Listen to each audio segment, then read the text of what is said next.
There we are. Evening, guys. Welcome to tonight's Hangout in the Crib. As you can see, you've got me and Larry, the BP professor. So, welcome.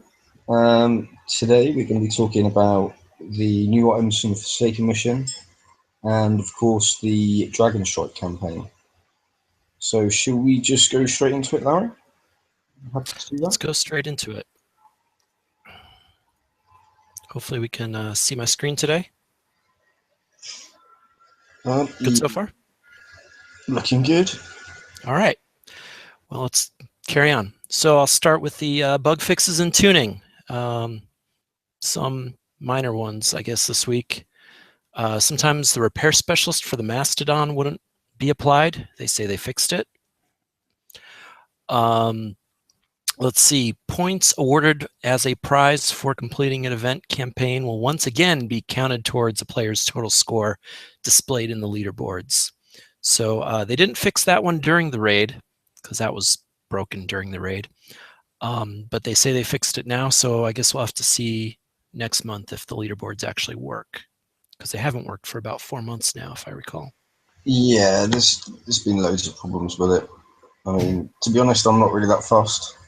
Well, you know what? I would like to look at it just to know how many points total I have in a raid, and I can't even do that. Yeah, that's true. But I'm not really that fussed. To be perfectly honest, I just keep on getting points until I get what I wanted. Yeah. All right. Corrected some instances where the base protection icon wouldn't show up. So now you always know. All player cryo launcher type weapons now share stacks and build towards the same cryo detonation. The cryo detonation that will be used as the stronger of two variants. So I asked the question because I think it does, but they're not super clear whether that applies to the Greta nuke, and if it doesn't, you know, what different kinds of cryo detonations are there? I mean, the only ones that I can think of is like, because all of the cryo normal ones stack with the Wendigo, don't they? The only ones that doesn't is the Greta nuke. So I'd have said that that's the difference between the two. Okay. So it probably does apply to the Greta nuke. I remember that one was different. It does apply to the Greta's nuke now. It never used to. You used to have two separate ones, didn't you? Right. And I guess that's the point of this fix. Now it's all the same. Yeah. All right, and then this one, I guess I listed it under bug fixes, but this is more of a change. They added total repair time to the stat block. I guess it's important now because of cadmium armor, which we will talk about later. So there's some interesting changes. They added the Dragon Strike and the Dragon Strike Elite campaign. We'll go through that a little more in a couple slides. You've got 3 weeks to do Elite. You can do it 5 times. They changed base repair a little bit. So your OP and Launchpad now cap out at 10 hours to fix, which is better than, I think they were 24 before, right? OP7 was 24 hours. Yeah, and I think it's pretty much about 49 coins. Oh, you put it on there. Yep. Repair the whole base. Yep. I pay attention to the stuff you tell me, Irf. You know. There you go. And then some changes to the Forsaken mission. The first changes have to do with the reset run. And so they made 2 changes. Now when you reset, point levels are the same for the second run as the first run. And also your time limit is reset. So it'll be a little easier to run through the Forsaken mission a second time. Essentially, if you can do it once, now you can probably do it again.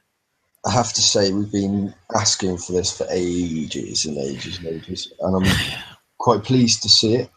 However, I still think that the point levels are still unobtainable for some people. Well, yeah, and that's exactly what I was thinking as well, is that, yeah, it's nice now that the reset isn't as crazy difficult. You know, I don't have to worry for 3 days straight. All I can do is the Forsaken mission, so I can do it twice. because it takes me about 2 days to do it without coin, but I gotta keep at it. So it'll be a little easier, and I can take a break if I want to. But I think the other thing you said is right, that this isn't helping players that can't do a certain tier of the Forsaken mission. It's not helping them at all, right? Yeah, agreed. I think that if they'd have just given you, rather than having a time reset, if they just give you a week in order to do it, that would have helped more people out. Because you've got a week if you wanted to do it twice, or if you can only manage to get Oh, tier 4, if you had the whole week in order to do it, whether you did do the reset or not, you'd still be able to get tier 4, if you know what I mean. yeah, just get rid of the timer. Yeah, just get rid of the timer and just allow the whole week in Hmm. order to do it. And if you want to reset it, you're quite welcome to reset it. Whenever you And then want. if you can't reset it, if you can't make that tier, you've got a whole week to enable you to get to that tier 4. I like that. I have to admit, I think that's a really good idea, really. But who knows? I think that it's something that they're keeping an eye on, and it might change again in the future. But that's the way that I would do it personally, if it was me. Yeah, I hadn't thought about that, but I think it's a really good idea. All right. So, also, more prizes are now available in the lower tiers. I have kind of mixed feelings on this one because my first thought is there's a lot of crap, Yeah, but agree. but I looked in, I looked kind of specifically at the prizes, thinking, would I want that? Would I want that? Would I want that? And a lot of it is stuff that yeah, is something that I would want. So, um, hey, Steve. Hey Welcome. guys, better late than never. Well, Yeah. So, we were just talking about the Forsaken mission and the uh, changes to the reset run. That now it's the same number of points and the timer resets. Do you think that's going to help you out? Oh, it's definitely going to help me out. I always ran into a roadblock with that 72 hours trying to get it done. I never got it done twice. Having 6 days to get it done and having a decent number of points will definitely make it a lot more doable. something that I said about it as well was that wouldn't it be better if it was just they give you the week and then if you can choose if you want to reset it or not, and then that people that can't make tier 4 easily would have a chance of getting it. Yeah, it does kind of make a little more sense to have it as a 6 or 7 day event and let you reset it as much as you want, but hey, it's better than the way it was. Okay, cool. All right. Yeah. So I mean, I thought there were a lot of good stuff in each tier. Actually, I mean, there's still some garbage. I saw blitz drones came back as an example of garbage, but there's a lot of good stuff. I mean, I saw like all the alloys, the level 3 alloys, were all on tier 1. Um, and then what speed 3 and strike 3 were on tier 2. I mean, there's good stuff, and then there were a lot of good weapons on tier 3. In fact. So, yeah, I think it's probably a good thing, all the extra stuff. I mean, it's good to have the older tech available for people just coming into the game and stuff like that. Stuff that hasn't been seen for quite a long time. But yeah, it's good. There's quite a lot to go in there. But I agree, it's only a good thing, really. Yeah. And then Deadeye Ballista is still available. I know some people were worried it would only be in that last Forsaken mission cycle, but it's still here. So if you didn't get it last time, you can try and get it this time. Don't worry about getting it too much either. Yeah, I'm just gonna say it now, right? It's basically like an arbalist cannon. yeah, It doesn't always hit the target. You don't have the speed up that you get with the Crusader on an arbalist either. So they have to pretty much be stood still in order for it to do anything. So, Yeah. don't I, be so disheartened that if you don't manage to get it. yeah. Because it's like 12.5 days build time, is it? As well. I don't know. I haven't tried to build it. Yeah, but it's about 12.5 days build time as well, and it's junk. Is what I'm going to say. All right. I'm going to keep going. So let's talk about the raid. I think I kind of made some waves at the start when when I highlighted all the changes that Kixeye made to the weapons. He didn't seem to like that very much. Well, so here's the thing: is it's not like Kixeye's not allowed to change the stats of the Scourge between events or between campaigns, right? I mean, it's their game; they can essentially do what they want. But to do it in, I'll just say, Such a fashion. such a fashion. I was trying to think shady or underhanded, but I mean it's just they changed it, and we wouldn't know, right? You get Price coming on in the first hour of the raid, running his Twitch stream, saying, man, these Viperfish are really hitting hard, and well, yeah, that's because those torpedoes are doing 2.5 times the damage they used to. Yeah, because So didn't they buff them up to like 150% accuracy? 150% accuracy and also reduce the reload time. Screw your evade. Because it's not as if we've got technology to bypass anything that they've got in there at all, is it? So, I mean, it's bad enough with all of the corrosive damage that you get in there with no way of stopping it, or at least sort of like dialing it down a little bit. Right. For them to go and turn around and whack the only defense we have got, which is evade, make that pretty much useless by whacking the accuracy right up is just a bit naughty, I think. Yeah. Now, all that said, when I really sat down and thought about it, I had an easier time this raid than last time, and that's because the fleet I was preparing for this raid was a good fleet. I used the Proto Hunter to tank, and I used 3 Rhinos, and I spent a lot of time last month ranking them up, and I had an Aegis, which I didn't have last raid. So, I felt like I was able to do this raid reasonably well, and I got 50 million-ish points and spent under 150 coin. What I tended to find was that the most damage that I was getting was from the corrosive missiles. Yeah, those were hurting. Yeah, I mean they do a lot of damage to you, and so anybody who's looking at perfecting the fleet for the raid for the next run, think about adding some phalanx missiles to your fleet, because anti-missiles to your fleet, because that will reduce your damage quite a lot.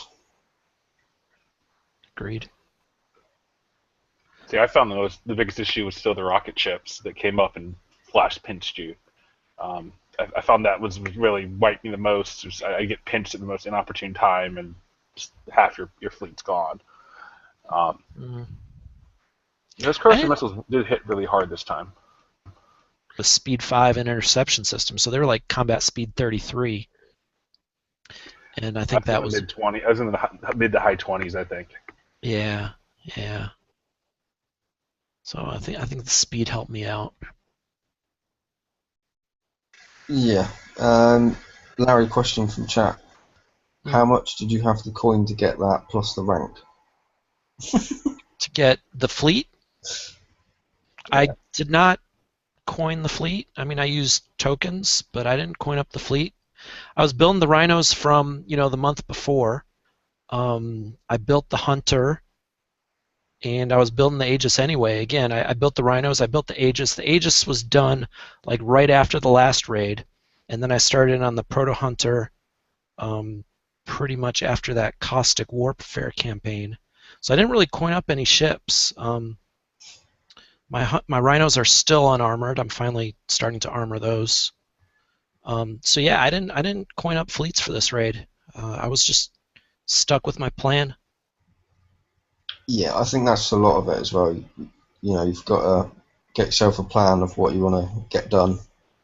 You know, we said last time, V2Hs and rhinos, you need a fleet full of thermal for this, because, you know, if you're just using like one thermal ship, then you're going to struggle, because once that dies, there's not a lot else you can do with the fleet. So, you know, if your plan is to get a fleet built for the raid, concentrate on that and don't concentrate on trying to do other things. You know, get that fleet sorted before you sort of move on to anything else. Yeah.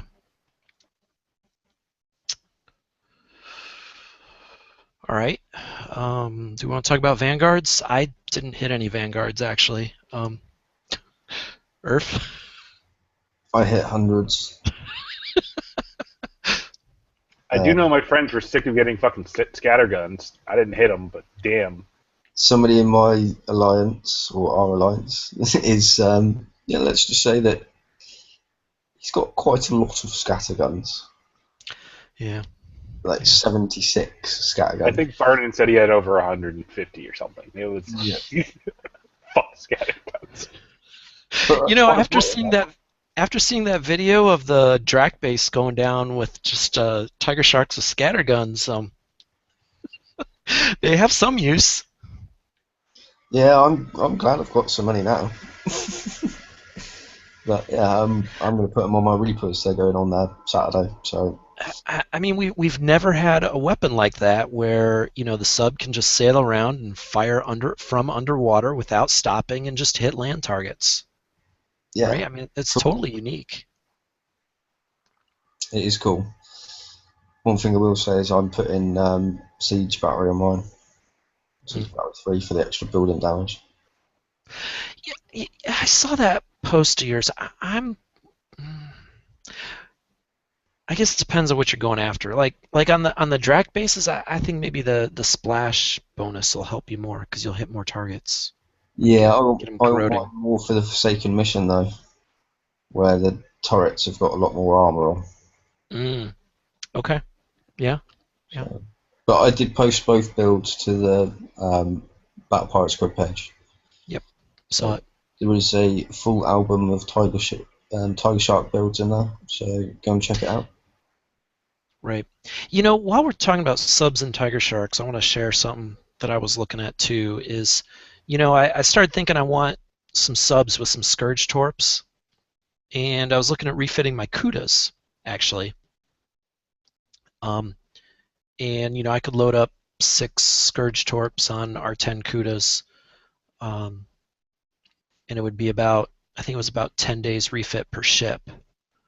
And then I started thinking that, you know, I could build 2 tiger sharks in that same time.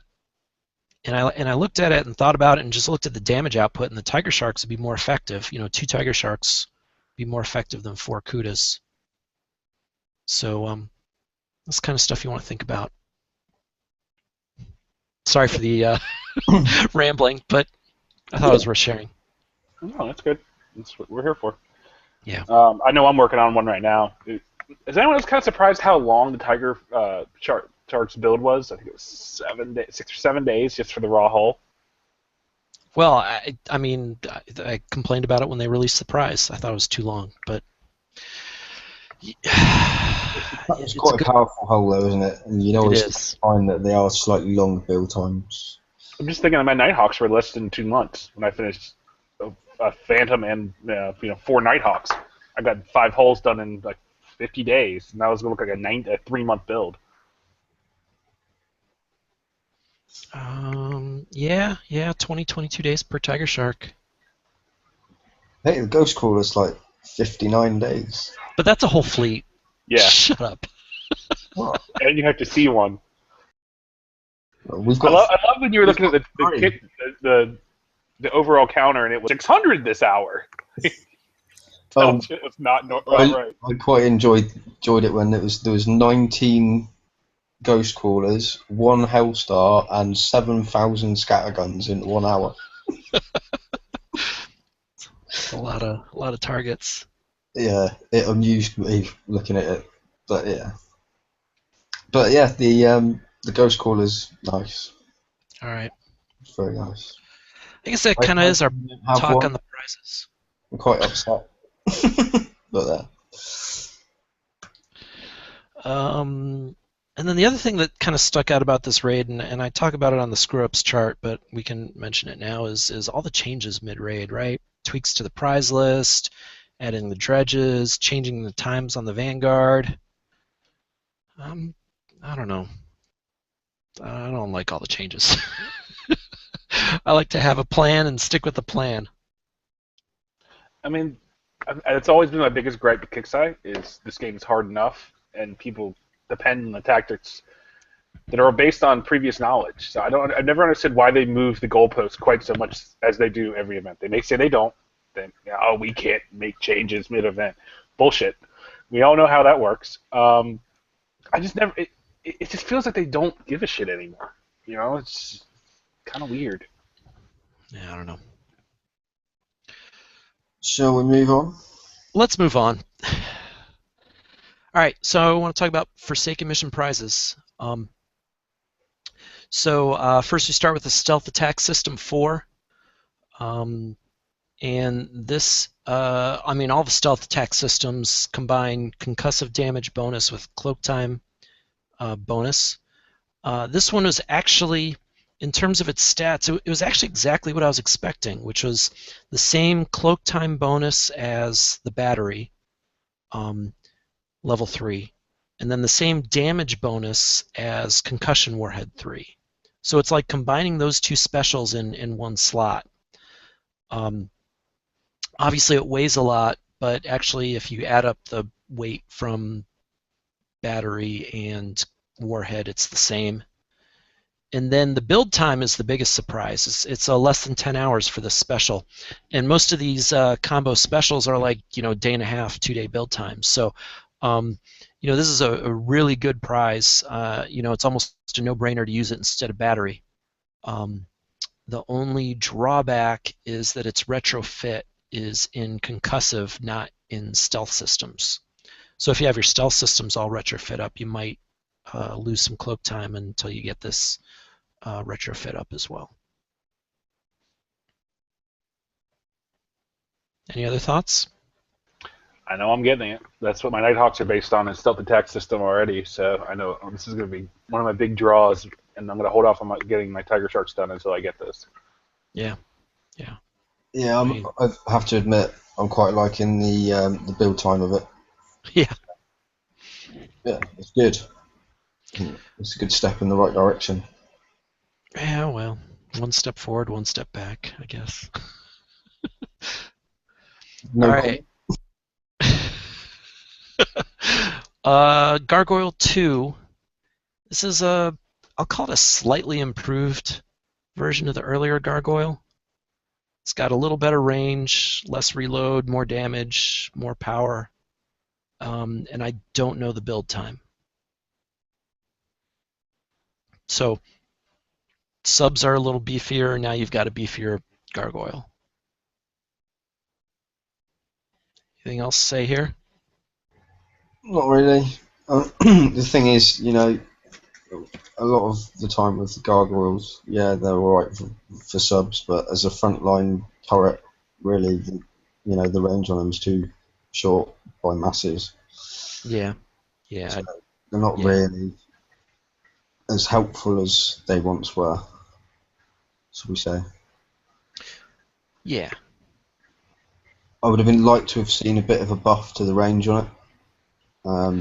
Well, a bit more than 70. I mean, it was improved a little bit, but not enough to make a difference. Yeah. So there we go. Never mind. Okay. And now the infamous cadmium armor. Arrgh. So cadmium armor has half the repair time as regular armor. I did some analysis, and when we get to the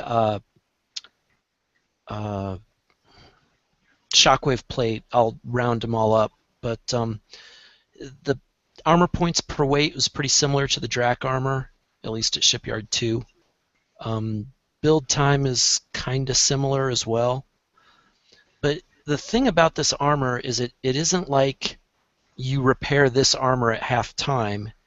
It sort of just reduces your overall repair time for the ship. Okay, it's averaged over the whole ship. And there was a lot of back and forth on the discussion on the forums about this, and the mods weren't explaining it well, and people were getting all irate, and then people were asking the same question over and over again, and it was really painful to read. So there's that. But you know, your repair time is averaged, and so it essentially is a change to your repair modifier, although that's not how it shows up. What it isn't is what I was hoping for, and that is that the first X points of damage are going to repair at half time. So then if you have a ship and you put one of these on there, then you could get half repair time if you didn't take too much damage. But it doesn't do that. So boo. I haven't given this a full analysis yet, but someone who's pretty smart on the forums, Doyen, did an analysis, and he compared evade armor to cadmium armor and said, which one are you going to have less total repair time, because with evade armor you're evading incoming damage, and he said the evade armor worked out better.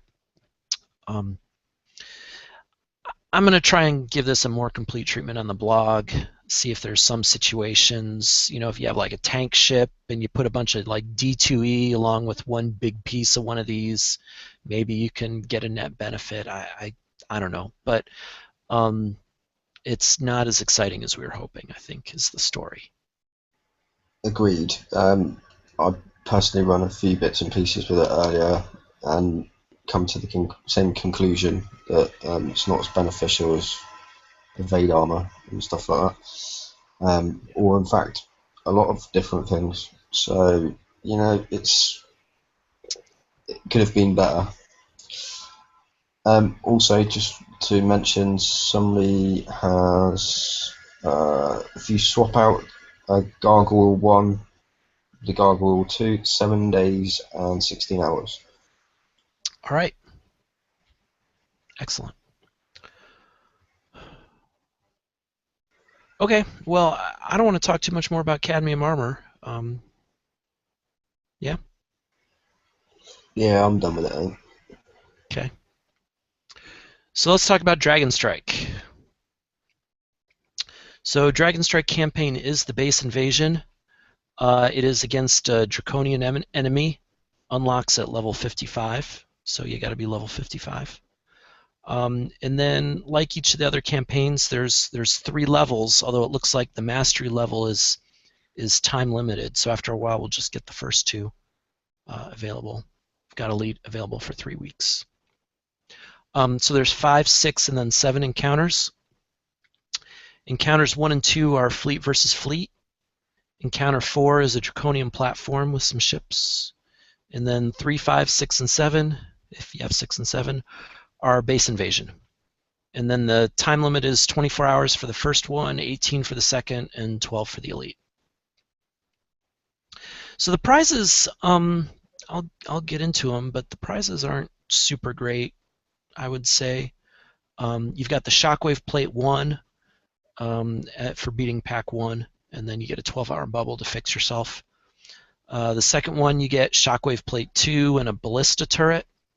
And then for each mastery, you get to build a Draconian Coax turret. So let's look at these prizes. Oh, wait, nope. Let's talk about tips first. I ran through the first one, just Dragon Strike 1. Urf, I know you've done Elite. Is that right? Yeah, I have, yeah. And then, Steve, have you done any of the Dragon Strike yet?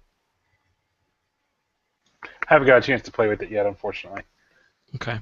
Looking forward to hearing what you guys have to say about it, though. All right. So from Irf and I's first run, we came up with these tips. First of all, protect your dock. There's something going on that when the ships enter, they have this crazy long missile range, and they hit your center island. So try and protect your dock because you don't want that down. For me, they kind of hit around my dock. They hit in front of it and some turrets behind it. But I guess, Irf, for you, they targeted your dock? Yeah, and got my launch pad as well because of Yeah. where my dock's situated. Yeah. But it's well out of the range of any weapon in the game. So yeah. Yeah, if it's on purpose, it's cheating. And if it's not on purpose, well, good job, Kixeye. Another one for the screw-up chart. Yeah. But maybe that's why they've given you the tokens for it. Well, you don't get tokens except on the Elite. Well, yeah, true. But And they you don't. have given you the 3-hour token. Maybe that's a sign of them saying, yeah, your dock's getting taken out. So, But you that's know, only on Elite and only when you finish. yeah. Okay. So ships with Scourge Torps can do real well, or subs with Scourge Torps against everything. If you've got those already. Actually, on mission 2, I was able to use my old Spectres with Assault Torps to prep. They start out still, and 4 of the ships don't have thermals, so I took those out. I thought the first encounter was, actually did a fair amount of damage. That Yeah. fleet. The one thing I will say is if you're planning on using antipode launchers to take out any V2Hs, don't use missile fleets because all of the V2s, so the V2Cs that are in there, the R10 ones, and the Frostburns, they're all got massive radioactive defense. So missiles all the way with those ones, I think. Okay. Yeah, I used my Crusaders on the first. Actually, I used my Crusaders for both of those two. It did all right. Like I said, I took a fair amount of damage on the first one. And then the second one, it was just 3 interceptors, so they weren't too bad. Okay, so drive your fleets in base defense. Drive your fleets, because you can. All right? I think we said it last week. Nobody's going to make fun of you. Just do it. And It's a shame. I wanted draconian hate mail. that'd be funny. It would. Yeah. A little note from Greta. Sniff it.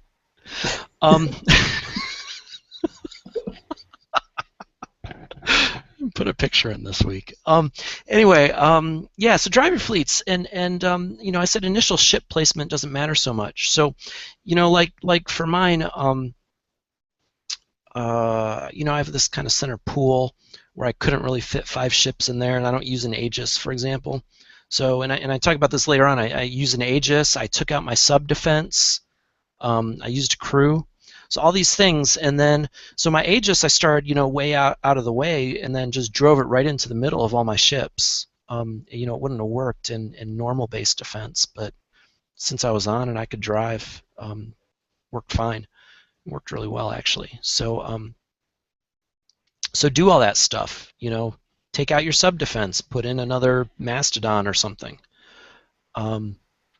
Can I just add as well? If you've been hit previously and you've already got a bubble, you can still do the campaign as well, and you keep your bubble. That's right. That's right. So don't worry too much about whether I don't want to pop my bubble to do the campaign. You don't have to, so don't worry about it. Yep. And then a couple things I noticed about how they came in. They were distracted really well by other stuff like resource generators. So they were sailing down my channel, and instead of shooting at my turrets, they were shooting at resource generators. So that was nice. And then they kept coming in and sailed right into my pyro class in order to target my enforcer. So that also worked really well for me because they just sailed right in and started getting shot at by my pyro class, and my enforcer backed up with my Aegis was uh, standing pretty strong. So that worked pretty well. And then the other tip is these are long campaigns, so use your campaign time. Plan to do it when you're going to be able to use that campaign time, so you don't have to spend so much coin, fixing your base or fixing your guard fleet. Anything else you can think about that I missed? Earth? No, Earth went silent. Sorry. That's okay. Yeah, I've used Mastodons in mine. Really good. Yep. In the elite stage, use a fleet that's got pinch resist on it. Right. I mean, your normal guard fleet should have that on anyway, but there's a Proto Nemesis, is the tier 7, the last level, and it's got some pretty nasty defenses on it, and once it reaches halfway through its health bar, it will give out an EMP blast and pinch everything in your base. So sort of like Borbus. Yeah, pretty much.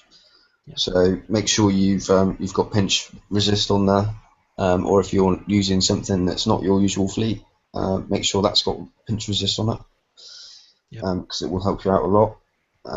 When it reaches half health, it gets a bit of a speed boost as well. So the Wendigo and APOC mortars do a fine job of knocking the health down. But what you'll find is once it reaches half health, it seems to move a bit quicker. So make sure that obviously you're going to be able to pound on it. And once it gets down to half health, the Proton also has quite a high radioactive defense as well. So I'd recommend using more Mastodons for the elite rather than using a couple of enforcers, really, to be honest. It seems to do more damage. All right. So, Stephen, was that helpful? Yeah, that's great. I'm going to try to give this a shot. Maybe after finish my first FM run through this week and see how these turn out. Yeah, all right. All right, let's talk about the prizes. Shockwave plate. So it's like plate armor, but protects you against shockwaves. So my first thought about this was, it deflects 3,000 from a shockwave, but an antipody does 24,000, and that's after a 50% resist debuff. So it's really not resisting that much. But then I thought that maybe you could stack a few of these up and add up the deflection. And so if you really want to build something to resist shockwaves, you probably could. Although it would be a pretty specialized ship, so I don't know whether that's a good idea or not. Yeah. Can we really have much that we're fighting at the moment that's really utilizing launchers? I haven't seen much. Didn't see much in Scourge. Haven't seen anything in FM really, besides the Wendigo. And what we're tending to find now in higher level bases is that they've moved across to blade missiles rather than enforcers. So I think it's a little bit too late. Yeah. It's probably going to be better more for the mid-level player. But if the mid-level player is going to struggle to get it, it's going to be... Yeah. All right, so I did an armor roundup, and I apologize if this makes anybody's head hurt, but I'll try and go quick. So the cadmium armors, if you look at this, so I got each of the armor types. I compared them to the E armors, and Reaver bulkhead and compound plate. So the cadmium delta is about the same size as a D5 armor. Same armor points, a little bit lighter, a lot less build time. So that's good. And less build time per armor point than the D5. So it's not as good as Bulkhead. If you look over here, Bulkhead is still the big champ in terms of build time per armor point and armor points per weight. But maybe it's kind of a medium choice if you don't have Bulkhead. So there's something, I guess. The Shockwave plate has the same armor points per weight as Compound, so it's not quite as good as Reaver, but it's still pretty good. So that might be some way to boost your armor points, is putting Shockwave on there. It's a little bit lighter for those same armor points if you look. So that's something, again, that you could think about. And then it was sort of weird that the beta sort of broke the trend. Most of the other cadmium armors had reduced build time when you looked at the comparable Draconian, but not beta. And that was disappointing because I really like this D3 size. So, I wouldn't give up my D3E for a cadmium beta. It takes a long time. The D3's good build time, isn't it? Right. And then the beta cadmium is just for some reason an outlier. It just isn't. Thought that was weird. Am I right in saying a D3 and a D2 is the same as well? A D3 and a D2 is what? It's the same as a D4 or something, isn't it? Well, two D3s is the same armor points as a D2 plus a D4 for less build time. Yeah, that's what I was meant to say. Yeah. I didn't remember what it was. Yeah. That's what it was. Thank you for bringing that up. And then again, so now the cadmium alpha builds pretty quick, so that's pretty nice. But that's really light. And I have a hunch that if you're going to use cadmium, you probably want to use the big ones. Again, I'll try and put some numbers behind that, but that's my suspicion. If it's useful at all, I think it's the big ones that are going to be useful. But we'll have to see. I think the lack of defenses or evade or anything with it kind of counteracts the benefit that you get from it. Yep. Quite a lot. That's going to be true in most cases, and yeah. I think the only thing it's going to be any good for is if you've got a ship with a high amount of armor slots, and you just want to boost the armor points really. Once you get into a point where you adding anything else isn't going to help you very much. Yeah. The one that I want to analyze is, so far the number I've seen have said, try all evade or all cadmium. So, I've got that, like my hunter tank right now is all D2E, and so I wonder if I replace one of those D2Es with a cadmium delta, if that's going to bring down my repair time enough, bring down my average enough that, just replacing that one piece of armor and losing that one, evade bonus is going to help me. A situation like that is something where it might work. I got to run the numbers. All right. Yeah. Oh, see, it's been put in comms here again. Hey BP Prof, you see that Tiger video with the scatterguns on it? Take the Drac base. Yeah, I mentioned it earlier. We have indeed. The build is on the BPC page. Go and have a look. Yeah. Okay. Then we got the ballista. Now, do we know for sure whether or not this ballista aims like a javelin or aims like a deadeye? I would assume that it's the same as the deadeye. but wouldn't be able to tell you.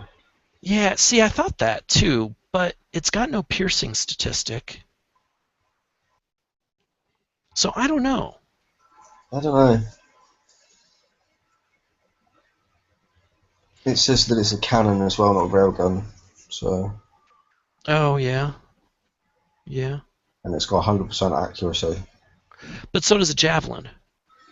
Yeah, true. I mean, if you compare this to a javelin, it's not that different, except it's got longer range. But we don't know whether it's really aimed like a javelin or call it, draw a line on the screen like a Deadeye ballista, like an arbalist. If anybody would care to build one and then let us know, that would be absolutely marvellous, because I'm not going to build one. Yeah, I'm in no rush to build one either. I mean, the range is interesting, but the damage just seems so anemic. Yeah, I mean it's the same as javelin, and really javelins aren't doing much good these days. Javelins had their time in the sun, but that's 9, 10 months ago. I mean, they're still in my base, but they're not really hitting you that hard. Yeah, I've still got two. I was hoping to replace them with like Deadeye ballista or this, but now I don't know. Maybe just do more executioners. It's, if they're stood still, then that's fine. But if they're not, then it's not doing nothing. Yeah. From what I've seen, anyway. Needs a bit of a speed boost to it, to the actual shell itself. Yep. All right. Well, let's move on from this prize. So, I guess the upshot is, if you can't do these, oh well, wait, we got one more. Draconian coax turret. So, this is a base defense turret like the coax we already have, but it's got a harder hitting cannon and longer range, and it's flak type countermeasures instead of the single shot phalanx style countermeasures. So this one's kind of interesting. Looks actually a little bit better than I thought it would. The cannon. Them in the because they're not the normal ones, are they? They're actually in the campaign itself, so you can see them working before you go for it. Well, I don't. Oh, I don't know. Are they the ones that are on the platform? They are. Because they're not. Yeah. Okay. Because you'll see that they change quite dramatically from where usually you can, when you see it, you see just the line coming out of it, if you like, to shoot down individual missiles. You can see this has got like a splash effect on it. Okay. In the campaign, so. I wasn't watching that too carefully. I was too excited. The campaign was the first time I used my Neptune as a tank, and I was really excited with how well that was working. So I wasn't paying much attention to the coaxes. The only reason I looked at it is because I was trying to figure out whether or not it was worth building. Okay. Well, that was very astute of you, Irf. There we go. I was not so observant. So did you think it was pretty good? Yeah, it seemed alright. I think you'd need quite a lot of them to hold off a Rhino fleet. But, I think the main issue with this is that the blade missile's got 80% flak evade. Yeah. Before you add it onto any hull that's got flak evade built into it. So, yeah. Again, I don't really see a lot riding on it, really. It's not a great prize. I mean, it's probably going to help versus like the Harrier, but it's not going to be great for blades. And, with the amount of people that have changed all their Harriers out to blades because of the massive damage on it, I don't think that it's a bit too late, in my opinion. Someone was like, anything to slow down rhinos, but you're 100% right. It's not going to do anything to rhinos. I mean, this would have been great 6 months ago.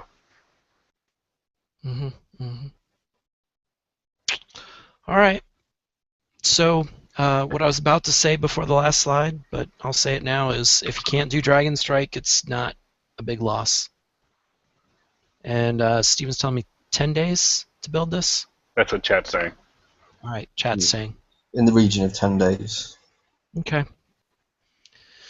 Yeah, so that's a long build too to take a flyer on it. I must admit though, I do like the 96 range on it. Well, yeah, you almost want to compare this to a Pyroclast, right? I mean, I really like my Pyroclast. People sail into them all the time. Well, the thing is though, it's like the old type though. Yeah, I know it's got a shorter range on it, but if you have a look at it here, it's got a reload time of 1 second, whereas the old one was 0.2, wasn't it, for both sides? Yeah, well, I compared the DPS. I mean, it does give more DPS, and if you're looking at a ship with siege deflection, right? I mean, something with siege deflection is going to cancel out the coax damage, and it's not going to cancel out the Drac coax damage. Yeah, So, agreed. I think that again, the net TPS is better on this new one. So, I think actually the lower reload time is helpful. Cool. And then you could even put, DU shells on it. If you really wanted to. Yeah. Probably want to go defense first. Yeah. All right. Moving on. Oh, this week's Kicksai screw-ups. And you'll notice this slide is full, and it's not my only one. Oh, we love you, Kicksai. Popcorn and the beer. We're going to be here a while. All right. Well, I'll try not to dwell on what doesn't need to be dwelled on. I mean, we already talked about all the prizes mid-raid. I still think the prize list sucked. There weren't good weapons for people to step up with. There weren't good hulls for people to step up with, except maybe the Mastodon. I mean, what is it, Mastodon and Interdictor, really? I mean, thanks. When are you ever going to build an Interdictor? I have 8 of them, and I don't even use them. They just sit there. They were great 2 years ago. Well, yeah, and here's the thing, right? It's a 5-day hull build. The bonuses aren't that good. You've got only 4... 2 armor slots. 2 armor slots. You got the 3 of those weapon slots are torpedo only. When are you ever going to build an Interdictor? It's going to take you so long, and it's going to be so non-useful. That. I have to say that I've recently scrapped mine. I was keeping them because I used to love them when they first come out because they look cool. They do look cool. They were my first real hull. And they battle cruisers. Yeah, and they were a really, really cool looking hull when they first come out. But they're just not viable anymore, so I've scrapped them. Yeah. And then the token redemption reset. I think that one pissed a lot of players off, right? I mean, some people were like, "Yay! I spent all my points right away on tokens, and I can get more." And then the rest of us were like, "Fuck." Mm-hmm. So, it's nice for some, but it's unfair for everybody else. Well, there's some people that it benefited greatly, and some people that were just as mad as you were saying. It's right down the middle. It seems like the heavy hitters that finished their raid in the first day, I know some people that were done in 2 or 3 hours and just knocked through it with a couple of elites. They loved it, but it took some time. It's kind of annoying. It's not only that though. Some people they can't get on every day. Right. They might be working, have prior commitments. Right. They can't get on every day, and to do that, and then it ended up resetting. It probably wasn't intentional. Right. It's a bit of a screw up and a bit of a slap in the face to the people who couldn't get on, or the people who couldn't get the points in time. Really. Is this 2 raids in a row that Kicksai has punished the people that start later? Because like myself, last raid I didn't get any of the 4 mil bonus because I didn't start right away, and this one, if you didn't hit it out hard and get your tokens, well, sorry, you could have got double. Well, if you want to put it that way, then it's 3 raids in a row. Because remember, the raid before that was the one where they tremendously cranked up the damage, after a day. So Yep. 3 raids in a row if you want to. Yeah, someone's just put in chat that one guy that they know got 10 days of tokens and he barely touched the raid due to the raid reset. So just got the tokens. Yeah. And reset again. So it's still a lot of points. I mean, it's 30-ish. If I'm doing my math correctly on the top of my head. Should be like about 30 more points. Yeah. It's not a throwaway. No. So a full lot's 19.7, is it? I think. Well, it was 2.75 for each 24-hour. Well, it's right for the pack of 7. You're spending 19.4 million points. Yeah. Yeah. All right. Let's talk about stuff that's broken. Raid leaderboards. They tried to fix them because in previous raids, the point totals seemed to have nothing to do with what you were doing in the raid. This time, they very specifically apparently tried to fix them, but forgot about bonuses. So, whoops. Yeah, as somebody who thankfully I got marooned in a different sector, and I had some friends help me out to get through the raid. I had a couple million in my own points and basically all bonuses, and I got a bunch of stuff, and at the end it's like 3 million points. I'm like, oh, not quite, Kixeye. Someone's posted in chat. Banshees with Sharons were doing elites coin free, 27 minutes each run. Nice. I can use my one Banshee. I didn't build mine. I haven't built it yet either. I've built mine. A lot of people in the 400s know that I've built mine.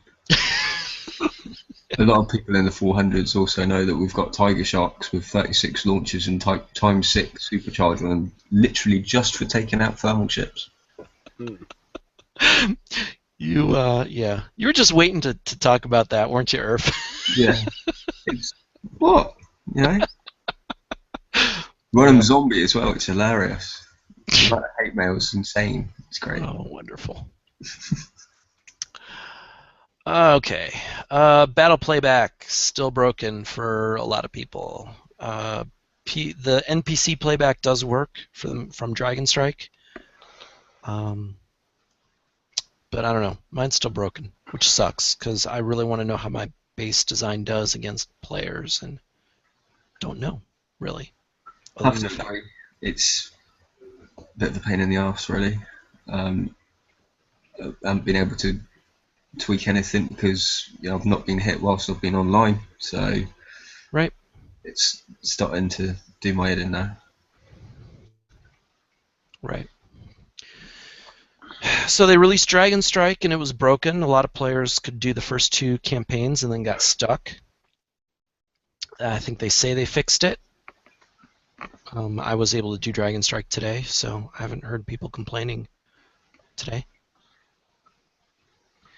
And then the thing we talked about earlier, the ships have some kind of super ridiculous long range when they spawn in. That's not cool. Not fixed. They broke with the last update when you want to click on a lab and see what's in the lab while it's researching something. You can't do that anymore. They broke that. And then I thought it was fixed earlier, but it's not fixed. You can do it from the drop-down menu, but it's still just dumb that they broke it. And then when I was trying to get the build times for the slides, I noticed this last one. Unowned components don't show up in the turret build menu. It does have a checkbox to say show unowned components, but it doesn't do anything. So either get rid of the checkbox or give us the components, please. Yeah, because it would be nice to know how long it takes to build stuff. Yep. Oh, and I should have put this on here. I sent in a ticket during the raid because I was trying to refit some more gales on a ship that already had some gales, and it didn't apply the limit correctly. Like I had 4 gale ones. Like I won 3 during the raid and had 1 from the armadas or the holdouts or whatever, and so I had the 1 built, I wanted to put the 3 more on, and I couldn't because apparently it wasn't computing the limits right. Like I could put the 3 on a different ship, but I couldn't put the 3 on the one that already had one. So that might come up like if you're trying to add scatterguns one at a time. If you try and add your limit of scatterguns and you've already got some built, it might not work. So watch out for that. Am I being clear enough? I mean, it makes sense. It just seems like there's issues with adding certain of the limited components to hulls that shouldn't be there. So let's say you have 6 scatterguns, right? And for some reason you want to build in stages, and so you want to put all 6 on a CUDA, right? So you put 2 on. Because as I knew, I didn't think there was any individual limit on what could be on hulls, just on what you could have. Right. Well, I think what happens is that when you're refitting, the ones you have are sort of in limbo or something, and I mean it's just wrong. But it's just not working right. So be careful if you're refitting extra limited weapons, is really where that's going to hit you. All right, so that's it for this page of screw-ups, but there's more. The gold sale mid-raid. You know, I saw somebody said, well, I just bought 1250 gold, and now you put this up? And I think someone was even asking somewhere, you know, is there going to be a gold sale this raid? And Doom said no. Now I'm going to take that as hearsay. I don't have something to back that up. But, you know, it's nice that it's a bonus, but I think, again, it just kind of sometimes feels unfair when they do this stuff. It's not even a good deal this time around. I mean, this was a horrible value for what you're supposed to be getting. Yeah, you could get your 1250 gold for $99. But the idea of having, you know, 5 days, it does not equal $50 value. I'm sorry, Kix. I don't know where you get your math from. It does not add up. Well, it's usually 125. I mean, yeah, you're right. Well, Right. It's because they've worked it off of the base 1,000 gold, isn't it? Because the 250 is a bonus. Yeah, but you always get the 250 bonus. Yeah, and then I think players that spent less would get a different offer. They got like, what is it? I don't know, 400 gold for $20 or something. You know, I'm still a small coiner in the large scheme of things, and I still got the big offer. Yeah. Well, have you ever spent, say, $50 at a time? No, I usually do $10 at a time, but I've been known to do 10, 10, 10, 10 if I get really pissed. So the biggest I probably put on a day is maybe $60. No comment. Okay. Yeah, we know her. We know how you roll there, buddy. All right. So enough of the gold, and then this prize window was awful, really, really awful. I mean, horrible. Fucking God. Whose idea was it to make a graphic where this shit doesn't even fit on the same damn page? Well, that's right. So here's that. So this thing with the scrolling of the 2 top prizes. Why do you need to scroll these? They both will fit. Why do you need to scroll these? And then I saw so many players asking, "Wait, the Tiger Shark is limited? I thought it was, you know, just a regular hull," because they thought this 0 of 3, instead of applying to the tier, looked like it applied to the, you know, to the top prize. So there's that. When you selected something to redeem it, the picture got a little larger, but you couldn't actually otherwise tell that it was selected. So you didn't really know what was selected. You had to look at the bottom. And then here, these 2 lines, right? These would have fit. You just scooch the text down, and then you have more room to show the prizes. You know, why do you need this scrolling? Just makes it hard to deal with.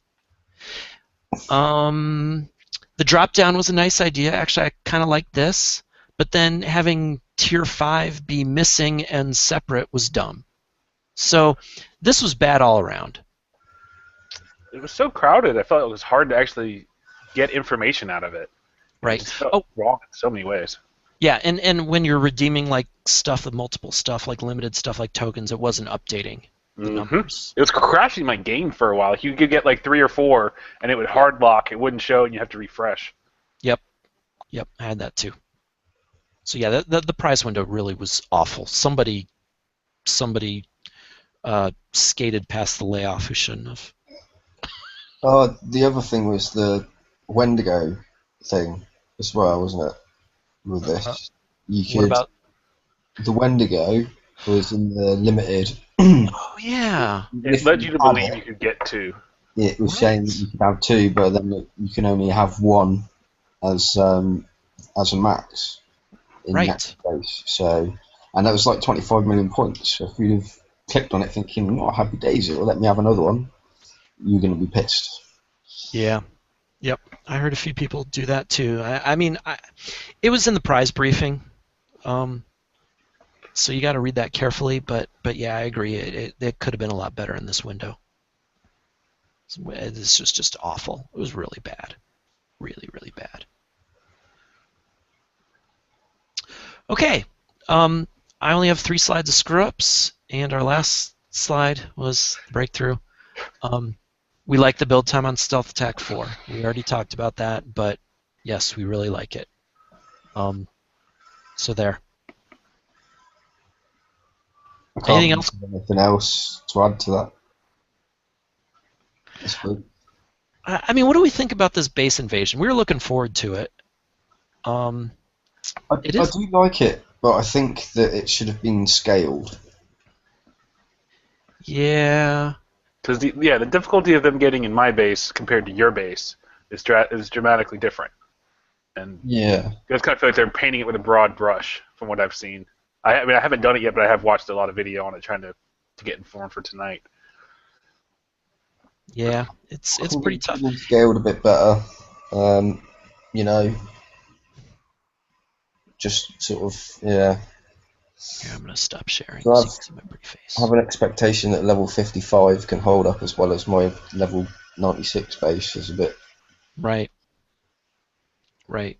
Yeah, I haven't run into very many level 55s that are gonna be able to beat that campaign. Although I did get smashed by level 61 the other day. But, you know, funnily enough, about 20 minutes after he smashed me, he got banned. And I wonder if that was anything to do with like 150 range on his missiles. Oh, maybe he had the Kickside mod. Yeah.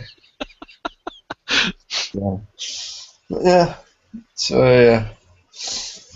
Anything else we want to add this week, guys? Is there any questions from chat? There's another thing. While you look for questions from chat, the other thing I was going to say about the campaign is it's going to be sad when you beat the 2 regular campaigns and then the elite goes away and then you can't do it anymore. I think. Right? Because you might want to just do it to test your base.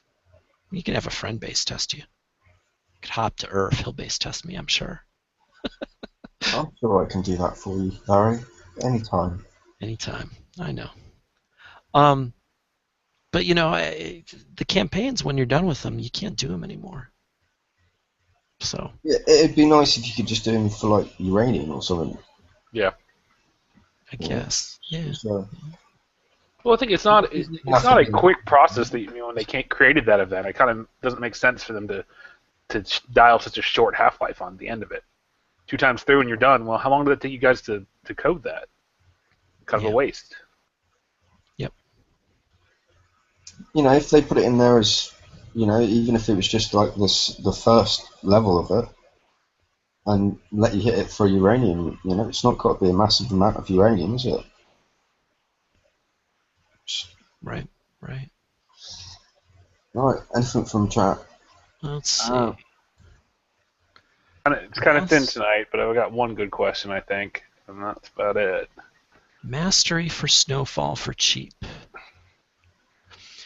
You know, Snowfall, that's the one with the Drac Arctic bases. Mm-hmm. I mean, that whole raid series, I was using a tank ship with launchers behind it. And so if you have a couple ships you can use as a tank, you could sort of rotate through.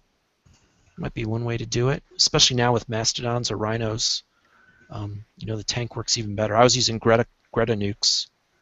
Yeah, because that came out a while ago, was it? Was that 5 or 6 months old? So yeah, I'd really take another look at that with with rhinos. I think would be your best bet. What are you trying to get? Protos? Yeah. But do you guys think that protos? Do you think that rhinos outweigh protos now at this moment? Protomass? Yeah.